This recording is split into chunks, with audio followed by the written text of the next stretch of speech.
How was your 4th of July, by the way? Oh man, it was fantastic. I get to spend a lot of time with, just chilling out with my daughter and making sure that she really enjoyed the fireworks. She's 3.5, so last year it really wasn't a thing for her. It was she was more interested in all kinds of other things going on. Yeah. So this year she was really really focused on it, and it was just it was a blast, man. It was I used to just sit around and get around, hang out with buddies and just watch the fireworks. But this year it was just me and the family, and I wouldn't have had it any other way, man. It was fantastic. Yeah, man. Like when you become a dad, it changes everything. Oh yeah, It definitely does. Yeah. uh, What part of Washington were you in? Because I was in Washington as well, and we had no fireworks. so I actually live just south of Tacoma. Okay. So right in between Tacoma and Olympia. So Okay. bear I was with in. me. I got you. My allergies are killing me. I haven't been able to take allergy meds for like a week because I just had allergen testing done. Okay. Horrible. I went to Sunland. That's where I was at in Washington. Oh, okay. We had no fireworks, but I had the same issue with the allergies, man. Mine kicked in Sunday morning when I woke up, and all day Sunday just running and draining the entire time. Yeah. Oh yeah.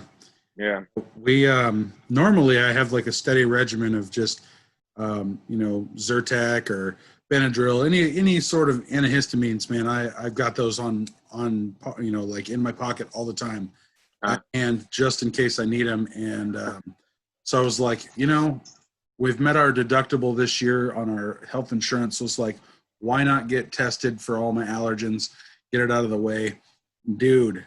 I'm gonna tell you what, they had like, it was like 30 something different boxes that they check to tell you whether or not you had sensitivity to any of them. Yeah. I think 95% of them were checked off for me. Yeah. Yeah. Yeah, it was nuts. So I just got that done today, and this is the rough part about it.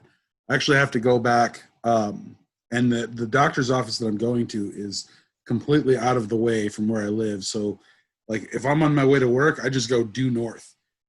This place, if I'm going, like, if I want to stop by after work on my way home, I have to go like southeast, and then I have to come back home, and so it's completely out of the way.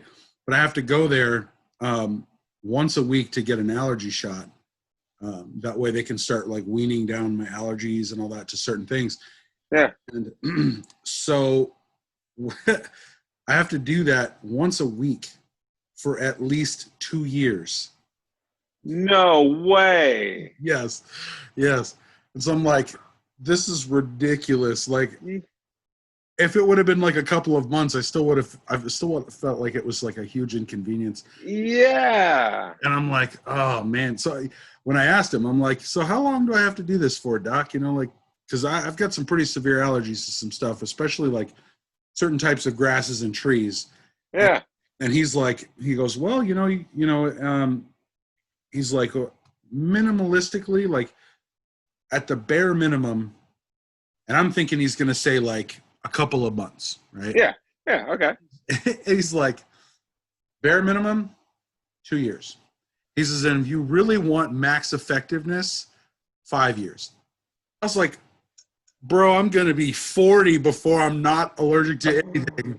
Yeah. Ridiculous. Like, I've gone half my life expectancy being allergic to all kinds of stuff every which way. And now, halfway through my life, I'm finally going to be not allergic to anything, or at least have a tolerance. Yeah. But it was crazy, man. I couldn't believe it. So, wow. So how about you, man? Like, how was your 4th? It was good. We went to Sunland, Washington. Yep. Visited a girlfriend's family. Oh, okay. And took the kids up there, and it was nice. I never been there before. Never been to Eastern Washington, and with me being from Southern California, it was nice to go visit a part of the Pacific Northwest that reminded me of Southern California being the high desert. Yeah. Like literally, I feel like I was back at home. Like as soon as I saw the warning of rattlesnake signs, I was like, oh yeah, back at Yeah. home. It was good though. It was really good. We spent 3 days. We spent Saturday, That's Sunday, good. and this morning. I literally about an hour ago, we just got pulled in for the drive back. And Wow. yeah, yeah, and it was good though. They had some really nasty crossbacks Hmm. that went from the top of the gorge down to the little city that puts you Hmm. next to the water. I got to run them, and that was tough because it was an Wow. uphill the entire way. But yeah, it was good though. Plenty of sun. It was 90 degrees the whole time. So coming back to Portland today, like Portland's Mhm. like 70 and cloudy right now, and it's depressing. Like I'm just like I want to go back already. Yeah. Yeah. Yeah. So I used to live in Oklahoma before I moved up here. I've only lived in Washington, or at least in the Pacific Northwest. I've only lived up here just over 8 years. Okay. So in the, I think it's like 17 years prior to that, I lived in Southwest Oklahoma, and I hated it. Every minute of it, I hated it. Um, Oh. mainly just because of the climate. Okay. And I talked to my best friend the other day. He was out doing work. He's like a cable installation guy. He was at work the other day, and it was 115 out. Yeah, and Whoa. I was like, dude, I don't miss that one bit at all. I don't miss it. And it's funny because the people that have never been to this area, they're kind of like, oh, what's Washington like? And I tell them, like, you take Washington and just cut it in half, and like Yeah. the left half over here is green and lush, and you got a lot of humidity and rain, and it rains all the time and all that. I said, but Eastern Washington, you take Oklahoma and you just add hills and mountains to it. That's it. So then, on the other hand, whenever people in Washington ask, "Oh, what's Oklahoma like? I've never been there," I always tell them, take the climate and everything from Eastern Washington, give it all dead trees and make it flat, and that's Oklahoma. Like, Yes. you just make it dead flat, and that's Oklahoma. Oh. And then just crank up the temperature by about 20 degrees, and then and they're like, "Oh, I never want to go there." And I'm like, "Please don't." So That's so awesome. it is. It's freaking amazing. So let's kind of kick it up a little bit about.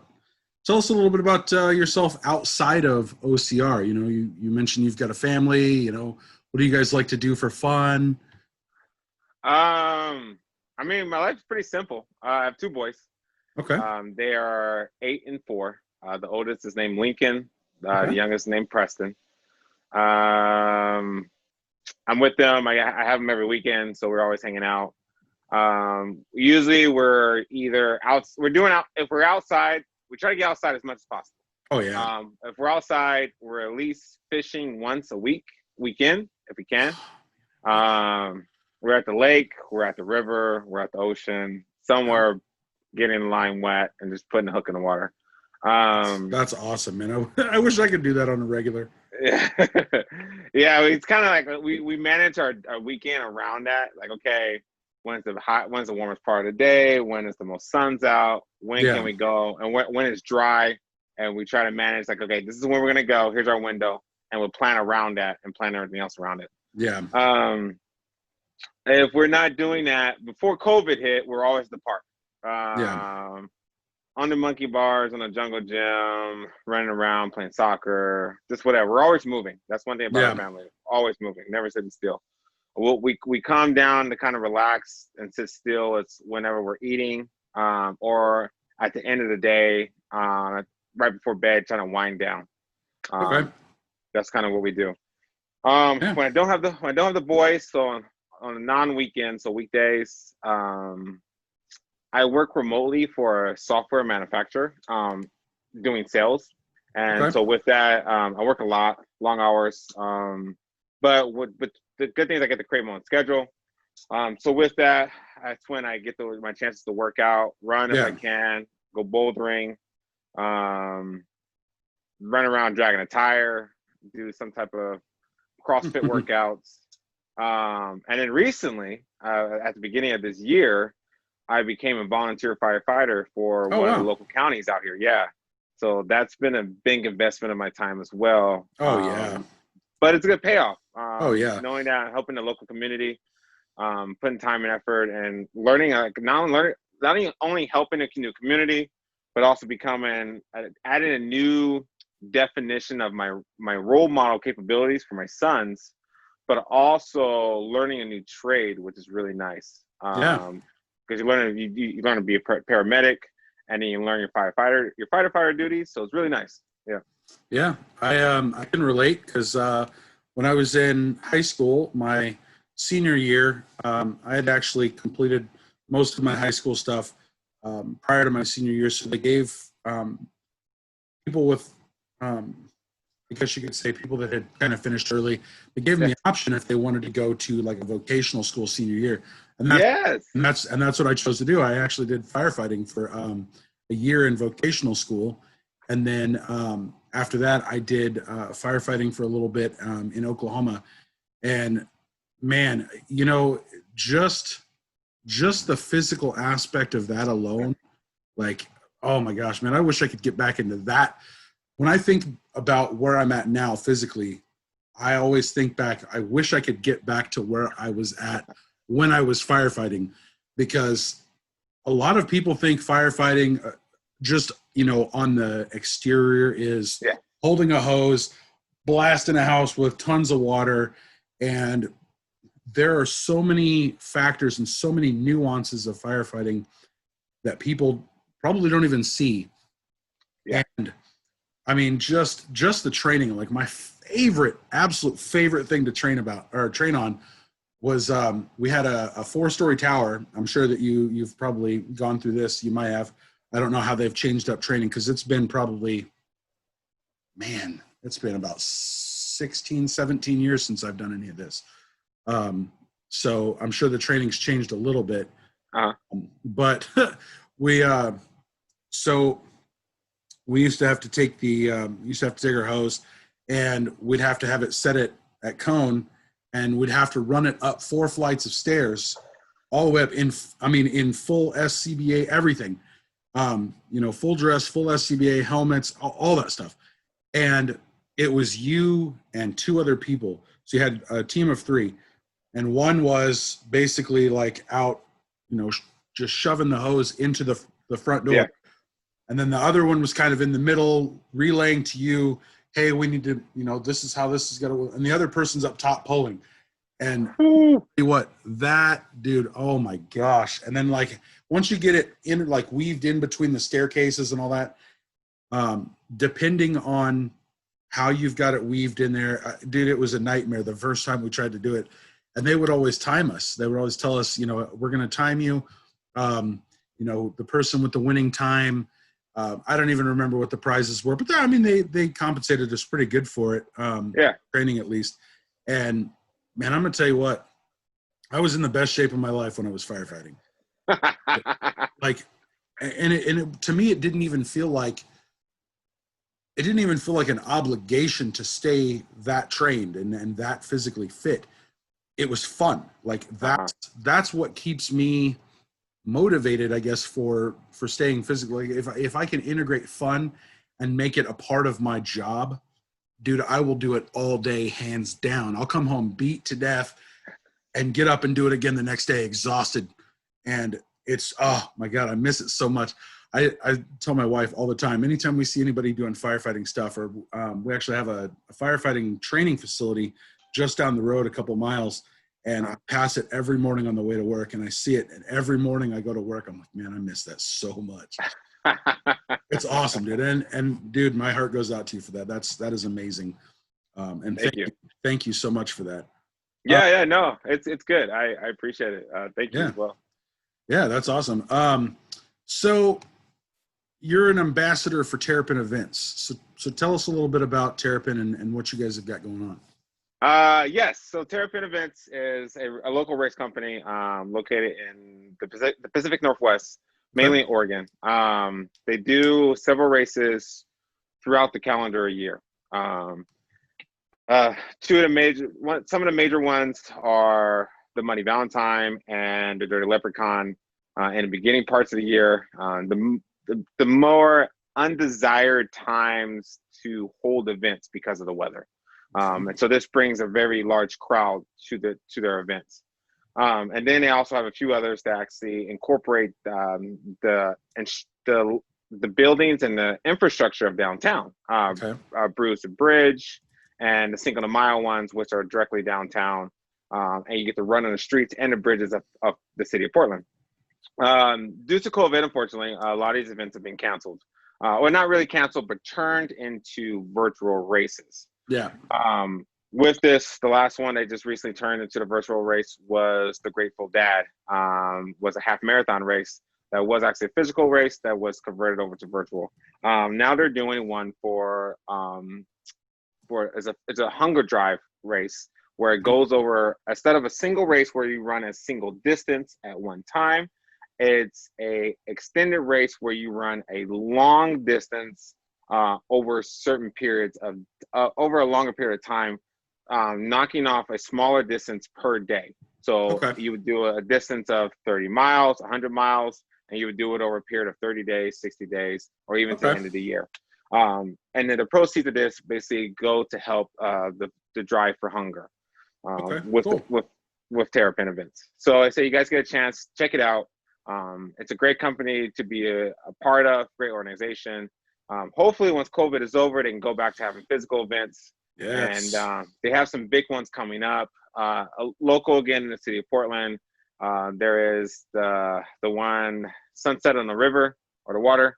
And then they have, I think it's called Cowgirl. It's a ladies only one. It's promoting the power of the ladies to come out and kind of help each other run the race together. That's a really good one. So please come and take a look at it. Awesome. Yeah. So I know you get asked this probably quite a bit by people that interview, but it's kind of like the obligatory first question, in like the scripted question section of interviews. But what got you started in OCR? So it's really actually it's kind of comical actually. I used to run a lot back when I was younger in my college days. I actually played. So back in high school, I played a lot of baseball and football. I had to choose once I graduated high school. I had to choose one of sports, football or baseball. I grew up playing baseball since I could walk. I only played football in high school. So I continued on with playing baseball through college. I played a little bit of minor league, minor league back in Southern California. Then I moved to Oregon. I've been in Oregon about 8 years. I wanted to get my training regimen for baseball was running. I did cross country while in high school and middle school. So I wanted to get back into that. So while I was training for baseball, I used to run with a weighted vest for different various distances, depending on the time of day and the temperature of the day. So when I moved out here to Oregon, I continued that training. And I wanted to, since I wasn't doing baseball anymore, I kind of wanted to challenge myself more. So I stumbled across one day on Groupon a mud race for Mud Factor. So I was like, you know what? Let's buy a ticket. Let's check it out. So I did it. And I loved it. I was like, oh, this is what these mud races are about. So I heard about them.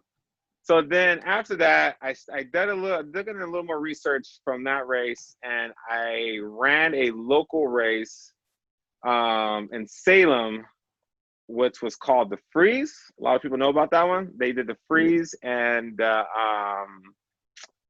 what was the other part of it? It was called the Freeze and something else. But I did the Freeze, and it was basically like a 10-mile route OCR. And I ran across. I struggled a little bit with the obstacles because I didn't know what I was doing. And I remember running into this one guy. We've been really good friends since then. and he's part of Beast as well. His name is Okay. Ryan Poland. And I remember he helped me out on one of the obstacles, and ever since then, I've always reached out to him for assistance when I had an issue with an Yeah. obstacle.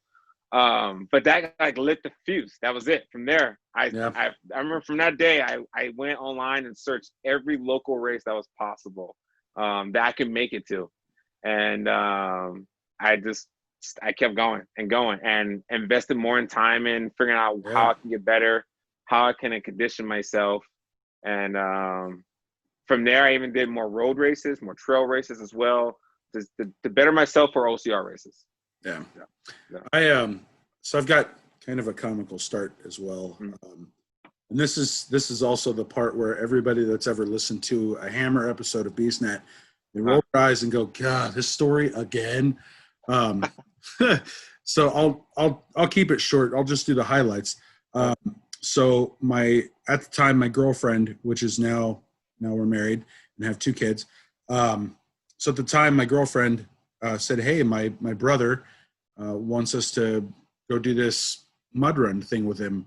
And I'm like, okay, that doesn't really sound too bad, but I guess sure, check it out, and him actually that's actually Don, the guy that is the host or the management of BeastNet. So we've got kind of I wouldn't say roped into this this whole ordeal, but he was very insistent on us participating. So I said, what the heck, let's do it. We went out. We had a lot of fun. I know my wife's not really. She prefers like the regular runs, 5Ks, 10Ks, stuff like that. She'll do mud runs and mud events, OCR events, but she's more just her preference is those. So the first time we go out, there were these like 3-foot wide troughs. They were just, I don't know, probably like 3 or 4 feet deep. And originally I thought they were supposed to have water in them, but they didn't. They were just dry little pits. And so you just kind of like run across them and just extend out farther than you normally would in your normal running stride. And prior to that obstacle, there was this. It was almost like a trapeze, but the handhold on it was only probably about 6 to 8 inches wide. Okay. And right before that, you run through a water obstacle, right? So you're getting hosed with all this water. You get to these pits, and you go through, and at the end of it is that trapeze thing, right?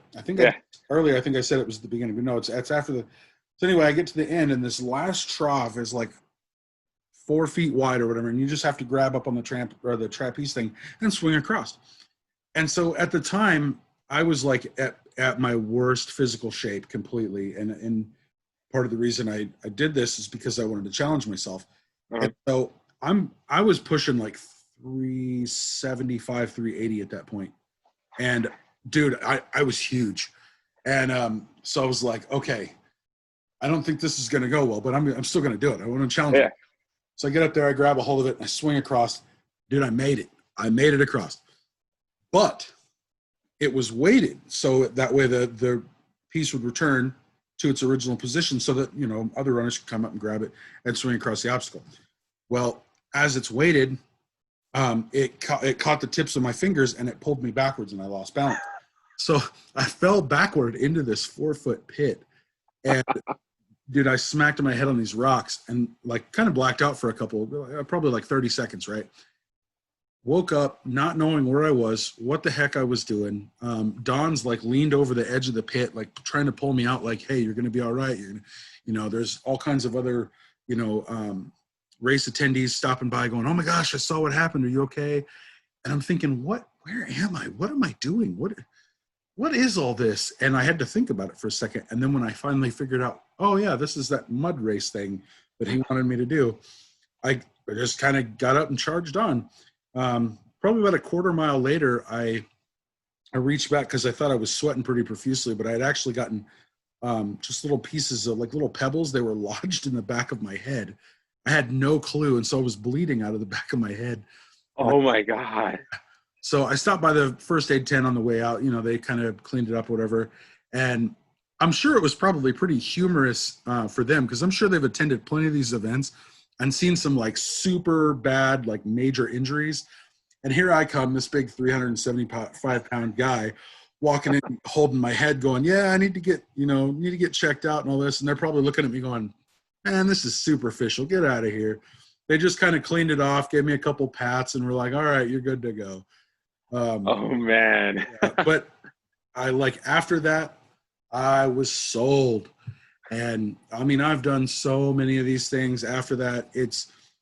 And some of them have actually been worse than that first one. And I know you've probably had that experience where you get in the middle of something and the conditions are just right to make you think, why did I sign up for this? Like, really, why did I do this to myself? I want to get paid money to do this. Why did I pay money to do this? And so, yeah, and that's but you know what?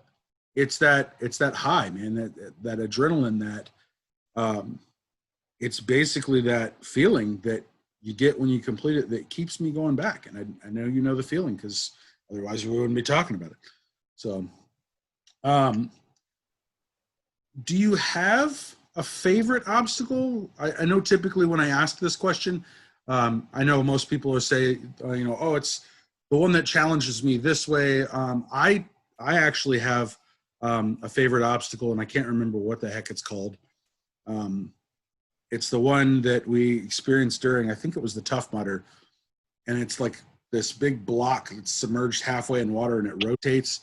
And I can't remember what it's called, but dude, I absolutely love that thing. And up until that point, I never really had a favorite obstacle. But that thing changed my mind. And so yeah, I mean, do you have a favorite one, or? It's weird. So my obstacle is not the obstacle itself; it's the distances. Okay. I could see that. Yeah, especially me being a bigger guy. I never viewed myself as a distance runner. Even back in like high school, like I was saying, I used to be a cross country runner. Mm-hmm. I think the furthest I ran was like maybe 5 miles. And as I got older and I got introduced into OCR, and then realized I wanted to challenge myself, my endurance, and push my stamina, I got into like the 10K, 15K, and the half marathon distances. Okay. And I was able to, I mean, I'm not the fastest, but I was able to keep up with these the smaller guys with definitely having more muscle mass on my frame than they did. Yeah. So yeah, that was my challenge to me, is the be able to go the distance and keep up the stamina, not only on a road course or a trail course, but even on an OCR course, on the few OCR courses that go a longer distance. Yeah. Yeah, that what really challenges me, being able to push myself that distance and keep a certain mile, a certain average pace per mile. Okay. Yeah. And I think I've done a lot of these interviews, and I think I've actually only had one other person who said that their challenge is distance. And I mean, you really don't hear that very often. The other guy's name was Ted. And for the life of me, even though I interviewed him and we talked and he told me how to pronounce his last name, I am so sorry, Ted. I have no recollection of how to say it. I think it's Keeley. Ted Keeley. Yes, I know Ted. Yeah. So he was the only other one that actually said that distance was his challenge, And matter of fact, we'll touch back on the distance challenge there. I was doing a little bit of research, and I actually saw your memory of the Rugged Maniac, but you did like 5 or 7 laps. So you actually did a full marathon length of the Rugged Maniac. Yeah. That's insane. That's awesome. Yeah, it was rough. Like that last lap was the worst. I mean, I was so dehydrated. my vision was blurry, and I was like, I gotta keep going. Just go. Oh yeah. Go. Yeah. Yeah, that's awesome, man. Hats off to you for that. So with everything kind of going on with the COVID pandemic and all kinds of changing factors, race closures and stuff like that, how have you stayed on top of training? Like, I mean, did you have to alter anything about the way that you trained, or? Yeah, I definitely did. The biggest thing was So in my mind, the way I look at races, especially throughout the year, you have your benchmark races, your Yes. big races you want to train for, and then you have your other races where you use them to train for the benchmark races. Yes. As all the races have been canceled, I've lost that function Yeah. within my training or my normal my spring summer routine. I also play adult softball as well, and I Okay. lost that too. And that incorporates a lot of training as well. Like even just a normal round at the batting cages, I can't even do that now because they're closed. Yeah. So it definitely altered a lot. So now what I'm doing is this year I've incorporated tire dragging. Okay. I used to carry a tire a lot while running, which is fine. It kind of limits breathing, and what's kind of hurts on the longer distances. So I was able to incorporate. I bought a harness so I can wrap around my body, my chest, There you and go. with that, I drag a tire behind me. This kind of helps with incline running, giving me that resistance as I'm going up a hill. But to incorporate benchmark races, what I've done was I've taken the virtual race idea another step, Okay. where I'm doing it myself. Because you're doing a virtual race by yourself anyway, and you're just doing it for a time. Then you submit your time, and boom, you get your stuff mailed to you, right? Well, to not to cut you off, but some of us are doing them alone. Myself, I've done a couple virtuals in the past couple of weeks with numerous people, not wearing masks, but we keep our distance. So. But anyway, sorry, continue. So what I've done is I select a brand new route that I haven't run ever, or maybe I ran part of it and I've been wanting to try out to go in a different way. Okay. I select a brand new route. I map out the distance, how far it is, and I set a goal time. And a goal time, so a goal overall time and a goal pace per mile time. And I just challenge myself. And then I tell myself, if I beat that goal and I make that goal, then I can move on to another route and I can build another route that challenges me even more. If not, I'll do it a couple times. Maybe I'll get it on the second time. Worst case, I'll get it on the third time. And with that, then I move on to a new challenge or a new route or a new race location where I self-pace my race.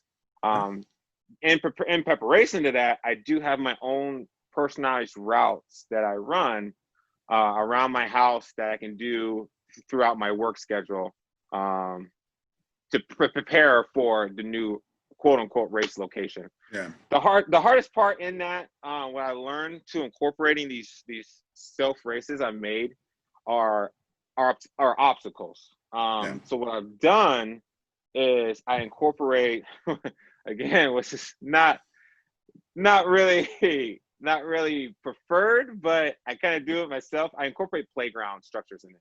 Okay. So I'll run to a school within a route, and I'll hit the playground as hard as I can, doing a certain.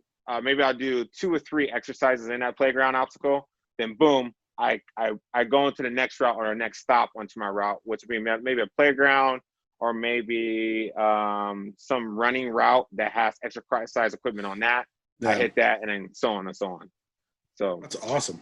Yeah, I'm pretty sure if myself and Pretty Myke got into that, we'd find ourselves on the swing sets a lot. Gotcha. Like, man, this is the easiest obstacle ever. This is cool.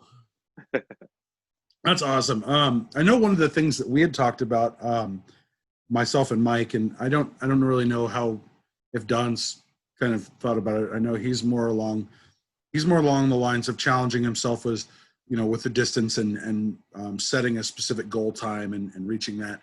I know Mike's been really good about it.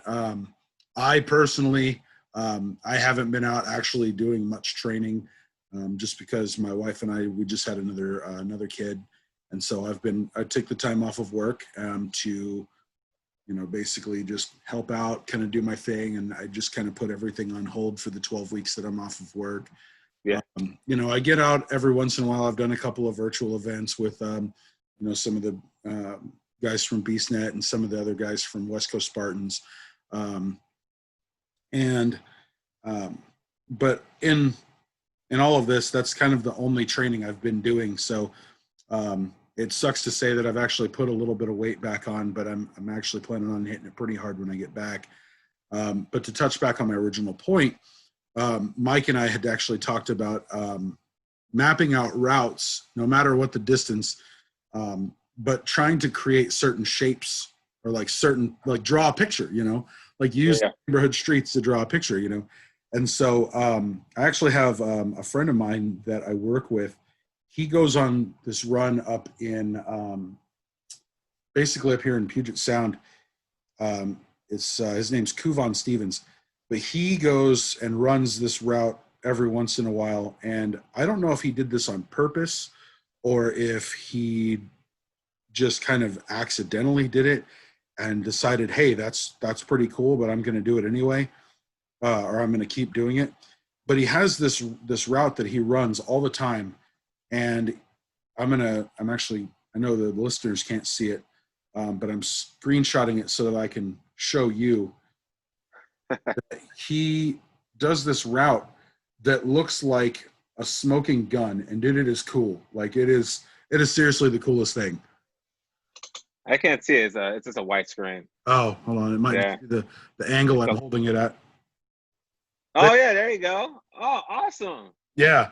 And like I said, I don't know if he did that on purpose or if it was just an accident, but however he came about that, the first time I saw it, I was like, that is cool. And that's kind of where the idea at least for me, came from.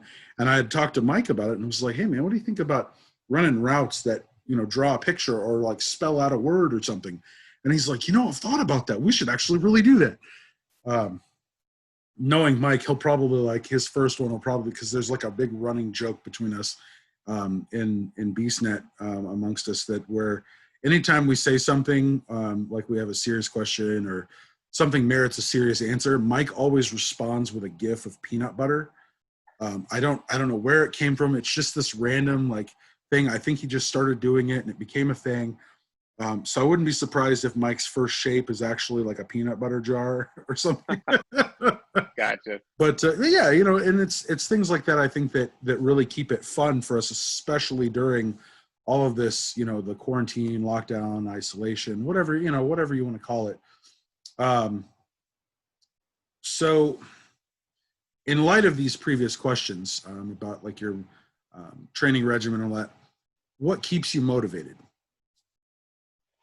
I know earlier you mentioned, you wanted to basically like, give your kids something to look up to and instill in them the hard work and the dedication that you put into it. So I'm imagining that that's at least a factor. Yeah, no, it's a huge factor. So yeah, my two boys are a huge factor in my motivation of what I do. Not only they're a motivation factor in all aspects of my life, my career life, yes, my OCR regimen, my enjoyment life, everything I do, and even the decision making I make. So yeah, first I do also want to input congratulations on the new little one too. Oh, thank you very much. Yeah, I'm big on family, so definitely congratulations on that. Man, I appreciate that. They are my key motivation, because I figure I look at it this way. There's people out in the world that are sitting in wheelchairs, God forbid, or even sitting in a hospital, that wish they can at least walk outside and use their legs and enjoy the motion of movement. And we have the gift of motion given to us, and we should fully take advantage of it. And with that, be able to be role models and using that gift to show others that one's with the power of focus in their mind and self-discipline, they can take that gift and allow it to use that power and go extended distances or extended circumstances with that power. And that's what I'm about showing my children, is that, hey, you know what? You guys have this ability. And you can do it for fun. You don't have to do it for competition. I mean, just go out there and have some fun. Yeah. Try to run around 2 miles, 3 miles, 4 miles, whatever you can do. But have fun at it, because in the long run, it's going to help you out. That there's same tools you use to focus on And the same tools used with focusing and using that discipline to be able to go those distances, you can use them in other aspects of your life as well. Oh yeah. And that's my biggest motivating factor is showing and helping others as well to use that gift they have with inside them, to go that distance, and or to take their athleticism to the next level. I've done it with several friends of mine. I've done it with family members. It's just to be able to that self-pushing, that self-motivation. Yeah. It's my own personal motivation. That's awesome. Yeah, that's and I relate to that, at least in the sense that my daughter, my oldest, she's 3.5. She motivated me because I was, like I said, I was really super heavy, and here recently, like I said, I've put on a little bit of weight, just kind of being stagnant and whatnot, and not really getting out and doing much. She was my main motivation for, wanting that initial challenge. And Don just kind of happened to come along at the right time and, got me kind of interested in all that. And that's kind of what started my new journey into physical fitness, Yeah. And my thought was, it wasn't necessarily so much the thought of motivation for, I guess, instilling that type of mindset in my daughter. For me, mine was more of like, I wanted to be. Sorry, I have the hiccups now, randomly. I wanted to be in at least somewhat of a physical shape to keep up with my daughter. She's super active. I honestly feel like with as much energy as that kid has, when we, like, just as an example, we go out on a walk. My wife and I, just on a regular, like, just randomly during the day, we'll say, hey, let's just go for a quick walk. We'll walk 2 miles. I'd say for us, that's 2 miles. For my daughter, she probably runs a good 4 miles, because she'll run off within eyesight, and then come back. And then she just run off and come back. And like, she's going double the distance at least what we're doing. And she does it on a regular. And she still has energy at the end of the day, enough to be like, at 9 o'clock at night, when it's close to bedtime, she still has all this energy, like, Papa, I want to stay up. I'm like, no, dude, you're going to bed. I don't know how you have all this energy. I mean, we could go on. There's been times where we've gone on, a couple of walks a day, and she does the same thing, just back and forth, back and forth, back and forth. So much energy.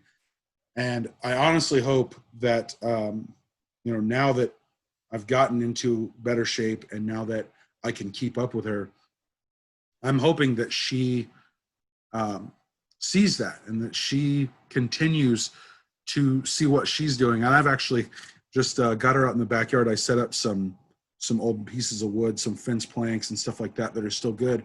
And I made a couple of little like obstacles that are high enough for at least her to be kind of scared of the distance that she's, if she falls or whatever. I've set those up, and she just took to them just like she'd been doing it for years. And so like she's balancing, kind of walking across these fence planks over like my fire pit and all this kind of stuff. And I keep telling her, like, you got a future in OCR, you just keep it up. And I'm hoping that, somewhere down the line, she realizes that she can turn that running into something fun and something positive, not just to do, for the heck of it. I want her to be able to get out and turn that into something. And she loves it. She'll, all the time, Papa, let's go outside so we can run. And the curse that we have is that we're like super fair skinned. Like I was born a redhead. Both of my daughters are redheads. So you can imagine we're pretty pasty. So within about 20 minutes of us being outside, if I haven't put sunblock on, I'm dying, bro. I'm dying, because my skin it absorbs that sunlight, man. And I burn so easily. So if there's anybody listening that has any say in the concentration of sunblock, make like a really big like stick of butter that's like SPF 2000. You have my money because I will take it. Like I will give you the money. We'll take all the SPF 2000. And that's part of, when you were talking about fishing and I said, I wish I could be out there that long. That's what it comes down to. Like if I put sunblock on, I'm good for about 2 hours. Anything after that, I'm getting burnt, dude. And I mean bad. Like long story short, many years ago, 13 years ago to be almost precise, to celebrate getting a new job, some friends of mine and I went out to a lake out in Oklahoma. We were there for an hour. Being the idiot that I was at the time, I neglected to put sunblock on. In that hour, I was out in the sun long enough to have extensive blistering all over my shoulders, all the way down my back. And so, mind you, this was when I first started. I got the new job I had actually gotten. I was working for a prison down in Oklahoma. So I'd just gotten hired. It was my first week of training. I went out to celebrate. The very next, it was the weekend. So the very next business week on Monday morning, we started with our defensive tactics training. All kinds of grappling and and that was single-handedly probably the worst pain I've ever been through in my life. And ever since then, I have vowed never to ever forget my sunblock. It's pretty bad, but to go back, I really hope that she uses that energy and the running and that fun-loving spirit to get into this. And I really want to get her into an event, once she's actually fully capable of age-wise. Physically wise, I know she's capable of it. Because man, that kid climbs on everything. She climbed up into her car seat probably a couple of months ago, and I'm like, dude, you're going to be a natural. There's just no way. Like I guarantee you, if I went out and I built obstacles like what Mikey's got out in his yard, she'd be all over him. She'd be like, I want to do the monkey bars. I want to do this. I want to do that. So now I just got to get her, primed up for that fire jump. That's what I need to do. I need her primed up for that. Yep.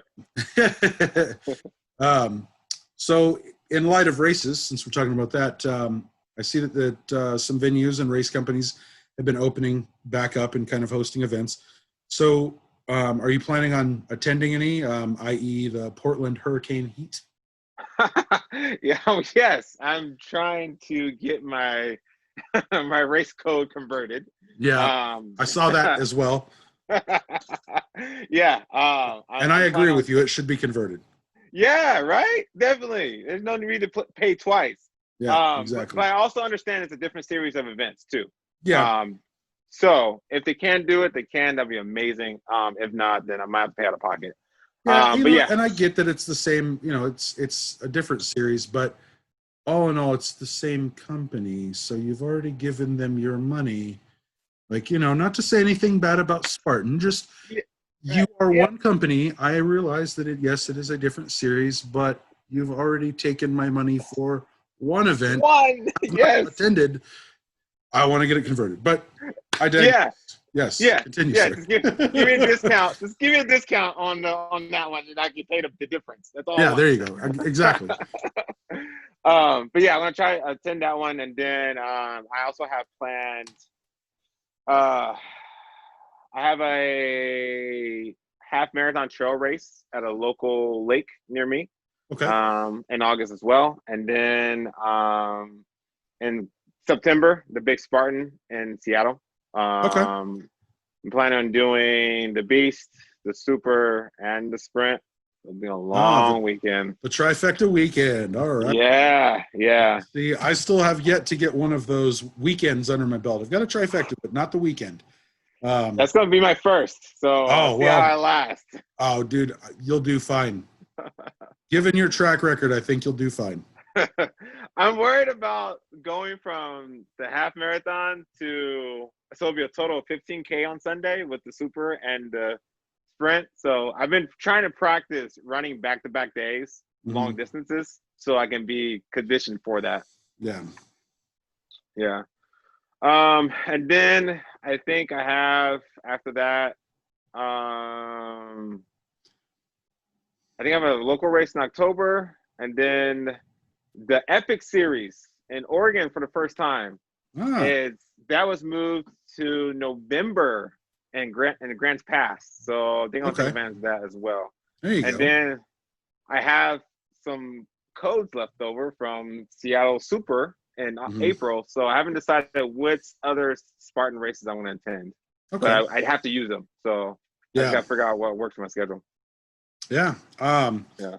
Yeah. This was kind of like, I'm glad. Honestly, I'm glad that going into this year, because we knew we were going to have our second daughter.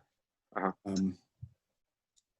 Going into this year, I knew 2020 was the year that I was going to take off, and I didn't necessarily want to take off for my race schedule, but with everything going on, and this was pre-COVID, by the way, so with everything going on, just my wife had gotten a new job last year. We were still kind of adjusting to the times of when I would leave for work, when she would leave for work, dropping our daughter off at daycare. You factor in a newborn, all this kind of stuff. So I kind of made 2020 my year to just back off and focus on getting my family prepped and all that kind of stuff, and then maybe pick back up in 2021. And I'm kind of glad I did, with everything that's going on. And I think it just kind of worked out for my benefit. Not to say that there's any good coming out of COVID, but for my race schedule, Yeah. not to sound pretentious, for my race schedule, it worked out great. And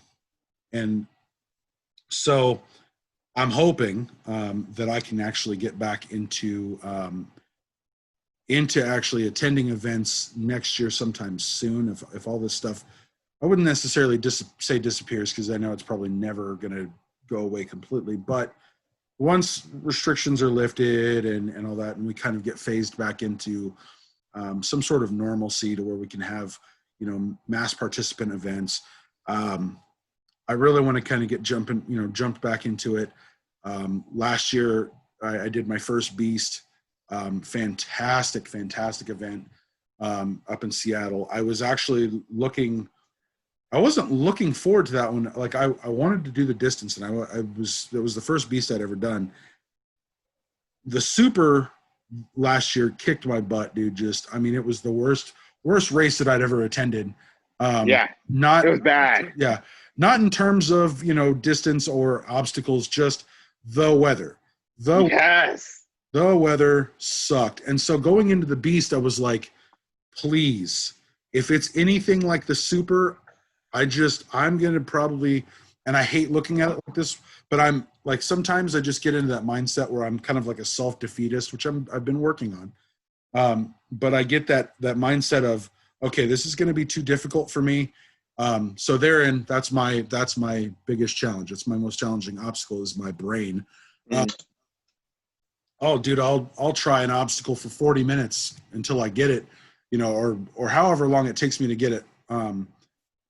But yeah, my brain is the one that, like, especially if it's cold, dude, I cannot stand extreme cold. So going into the Beast, though, it was awesome. Single-handedly, probably one of the best OCR experiences that I've had. And I've done a lot of races, but that one I think was my favorite one. Going into it, that was the one that I'd always, once I had kind of gotten into Spartan races, that was the one I'd always wanted to do. And I thought, okay, the first time I do a Beast, it's going to be a lot of fun. Yeah, I'm going to be super exhausted by the end of it, but it's going to be fun. At the end of it, my body kind of threw me for this little surprise, because I was happy that I had done it, but physiologically, the emotions were so overwhelming. I actually, once I crossed the finish line, I went over and got my banana. I went over and got my horrible sparkling water drink, and I walked over. I cracked the thing open, took maybe one or two sips just to hydrate for a second, tossed it in the can, scarfed that banana down, and then, like, before you know it, man, I was sitting at the table at the team tent, and like I wasn't necessarily trembling or shaking, but I was just kind of like, was shaking a little bit, and like the emotion hits me, and I'm like bawling, dude, because it was because I was so happy that I challenged myself. I looked back mentally in my brain, like how far I had come from this 375-pound guy that was doing what was that race that we did? It was wasn't the Rugged Maniac, it was the Warrior Dash. Oh yeah. Yeah, and that was the first one that I'd ever done, was that Warrior Dash, right? So I'm thinking, like, here I am. I've come from this 370-pound, 375-pound guy doing, struggling at a Warrior Dash, like a 5K Warrior Dash, to doing a Spartan Beast. And, like, sure, it may not be the most momentous, of occasions, but it was awesome. And and that's, I want to relive that again. So like now my big thing is, I know Don and Myke wanted me to do a marathon with them this year, because they've done a couple of those. And I'm here to tell you right now, that's that challenge again. In my head, I personally don't think I'm ready for a marathon. And I don't even know if people that do marathons feel physically ready for marathons. I don't know. I really don't. So, because I've never been in that position. So, I want to do a marathon. I'm going to try, I've obviously already done close to a half marathon, if not already, because I think the Beast was over 13 miles, isn't it? Yeah. It's over 13. Yeah. Last year it was over for sure. Yeah. Oh yeah. Now that I think about it, yeah, it was definitely over for sure. Because I remember looking at my Fitbit going, yeah. Really? I thought they said this thing was like 13 miles. So I think if I remember correctly, I think by the time I was done, it was like 15.5 or 15.6. But I also did penalty laps and stuff like that. So I had a little bit of added distance. It sucks for those of us that don't have all that upper body strength. But yeah. My goal is I want to do a marathon, and then ultimately I think the one that would really cap it off for me is I really want to attempt an ultra. Yeah. And I know that's been on Don and Mike's brain a lot. They, fortunately for them, they actually have a lot more ability and time, because their kids are all grown up, and being that my wife and I have, one toddler and one infant. Well, I wouldn't know if she's a toddler anymore, but anyway, I'm not really too, I guess I don't know too many of the little baby terms, but anyway, 3.5-year-old and a 3-month-old. So, our time is really, really divided and really spent. And like, we really have a lot of time that we try to make time for each other, and it just doesn't work out a lot of the time. So, my free time right now is just, so, which isn't a bad thing, because I'm ultimately building these strong bonds with my family. But once I'm actually in that, I guess in the ability, once we actually figure out, because she's unemployed right now, at least from COVID for a little bit. She's just on layoff status. So she's going back to work at the end of the month. That's when her layoff ends. I go back to work at the end of August. And so once we're both kind of back in the swing of things and we can kind of figure out our schedules, like I am going to be hitting this stuff like crazy. I've already started preparing. I went to the store and bought all kinds of stuff to make, workout equipment, yokes, and like the stupid slosh tube. Oh my gosh. So yeah, I mean, I've got all kinds of stuff that way I can do this stuff kind of in my own backyard. I know Myke, he just bought a house over in Bonnie Lake, Washington. And so I'm hoping that when he moves, maybe I'll get one of those big tractor tires that's in his current backyard. So I'm hoping I get one of those. There you go. Okay. Wink, wink, Myke. Because I don't know if you're going to if you're listening to the episodes, but if you are, that would be a great donation to my workout regimen. But yeah, we've been trying to challenge ourselves here at home. When we have free time with the kids, we've started doing kind of like an upper body and lower body challenge, just to kind of keep ourselves in somewhat of a decent shape while we're just out. We've got a lot of appointments to go to and stuff, so it's really hard every once in a while to just kind of find that time.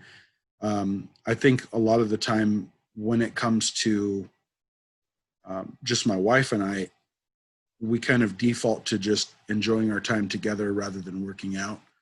And, and there's going to be a place and time for that again. We both know this, and, we both kind of want to get back into shape. Just right now, the hardest part is making that time, just because there's so many other factors. Yeah. But anyway, I'm rambling on and on and on. No, you're fine. You're fine. So to give you to help you out. So last year, when we could race, speaking of the beast and the super of last year, how crazy the super was.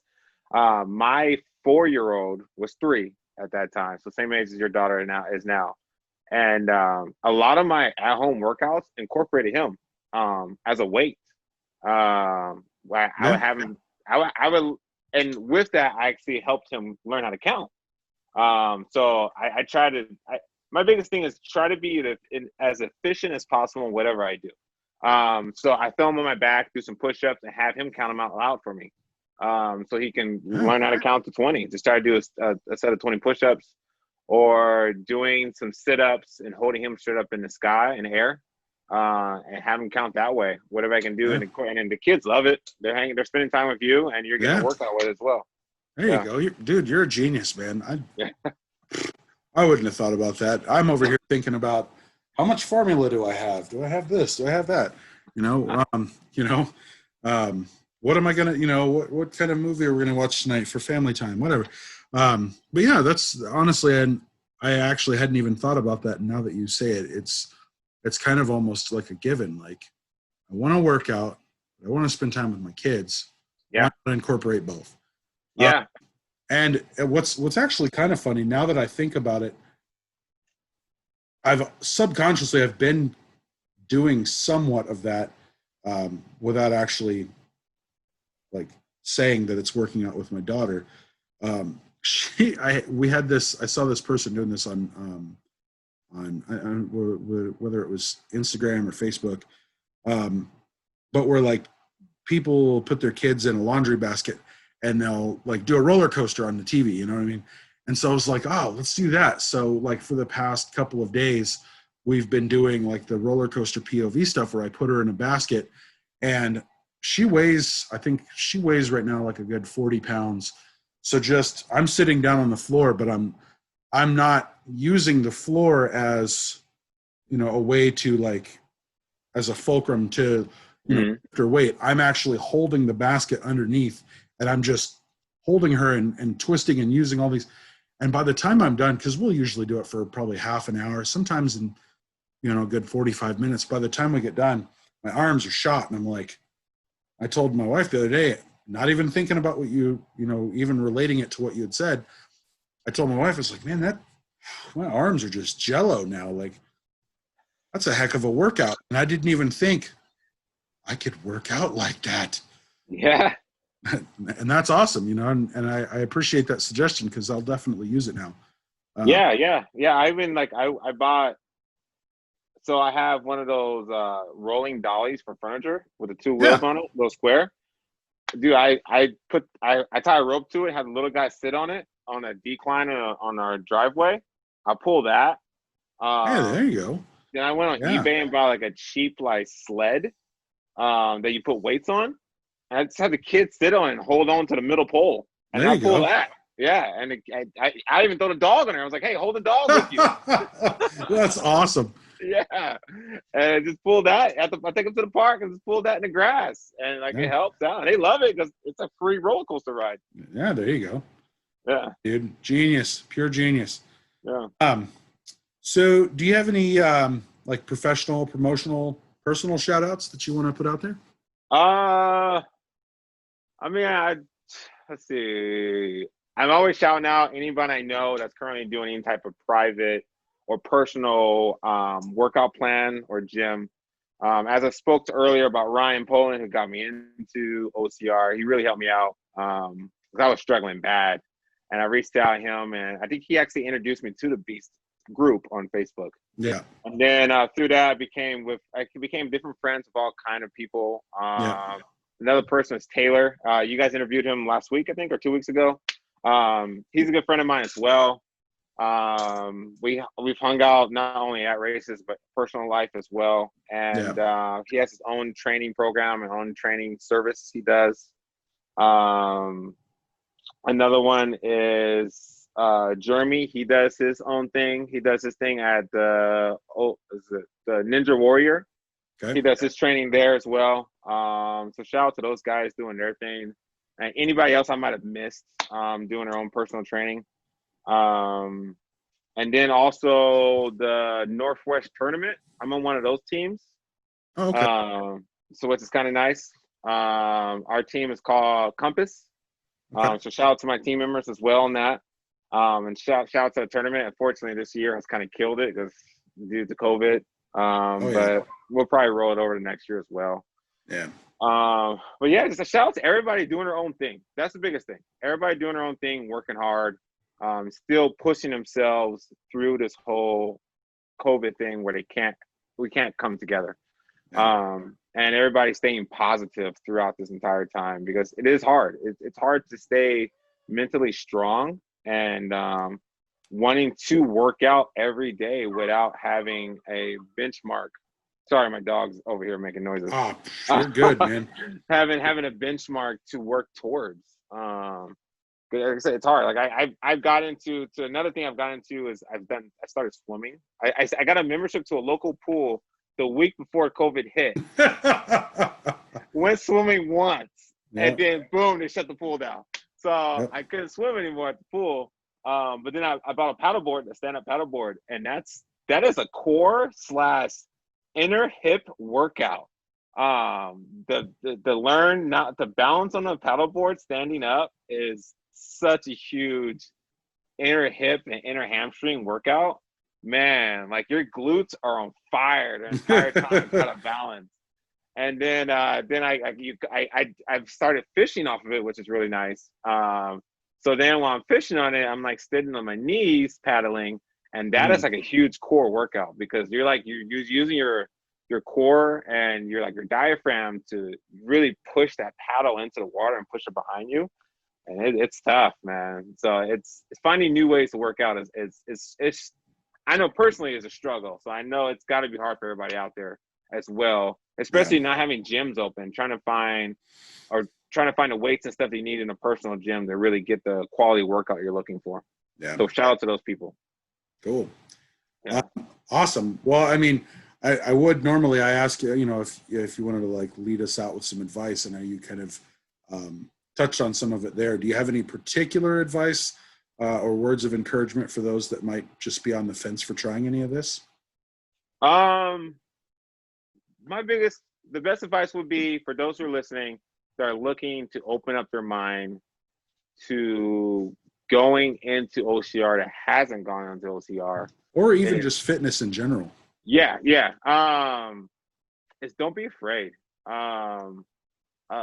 Don't be afraid of your own fitness level and comparing yourselves to others that you might see who are doing it. We've all gone through or gone down the same pathway of starting it out and being beginners to it or trying it for our first time. So don't be afraid and just go out and take the leap, because the biggest thing about it is you're never guaranteed tomorrow. I mean, each day we wake up, we take that first breath in the morning, it's not guaranteed. So definitely take advantage of it. And then another thing as being a father, as I spoke about earlier, is you never know who's watching you. And you never know who is looking up to you as well. You could have not only a son or a daughter watching you, but you could have a sibling, a niece and nephew watching you, even a loved one or a partner who is also looking to increase their performance or getting into fitness. And as you are making those leaps, they might be looking at doing it too. So don't be afraid to do it, because like I said, one, you're never guaranteed tomorrow, and two, you never know who's watching you, and you want to be a positive role model for them as well. Exactly.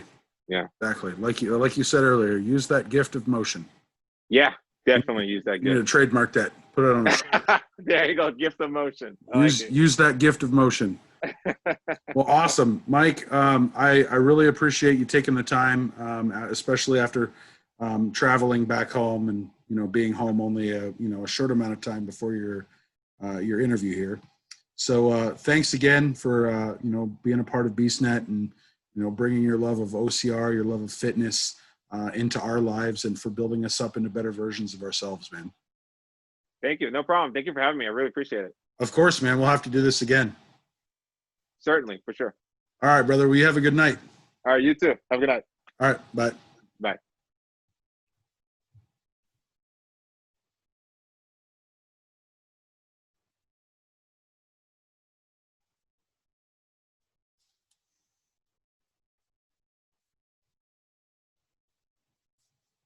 Okay, so how do I make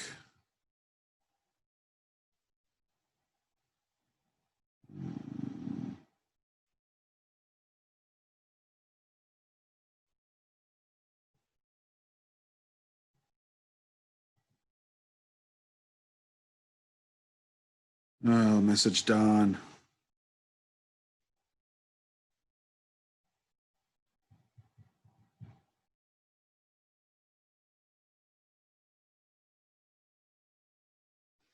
Do I just hit stop?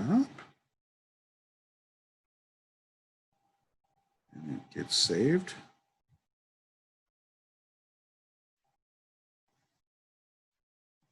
How? I don't want to end the recording or the meeting without knowing.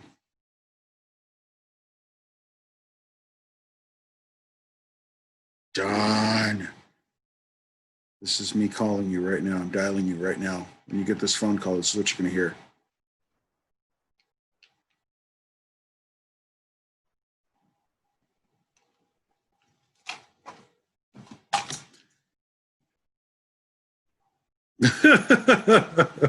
Okay. Yeah, I was just wondering because I didn't want to hit stop and then like it not do anything, because this was actually a really good episode. So okay, cool. Okay, cool. Yep, you're welcome.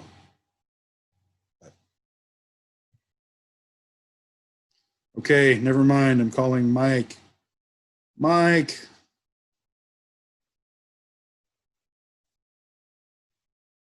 Myke James, bitch.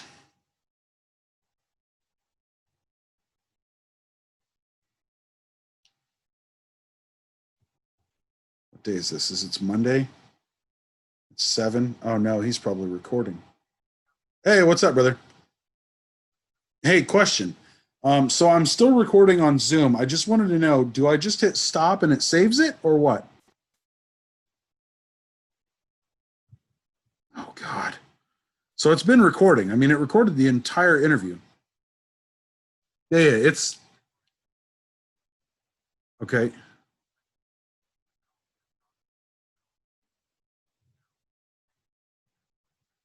Okay, I certainly hope so. So I'm hitting ending or end meeting for all.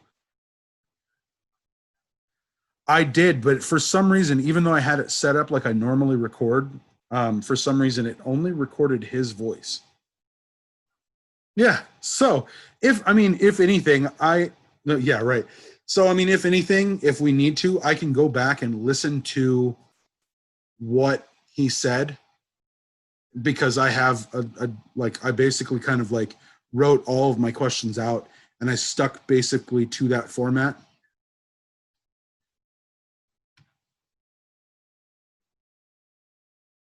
Okay, cool. So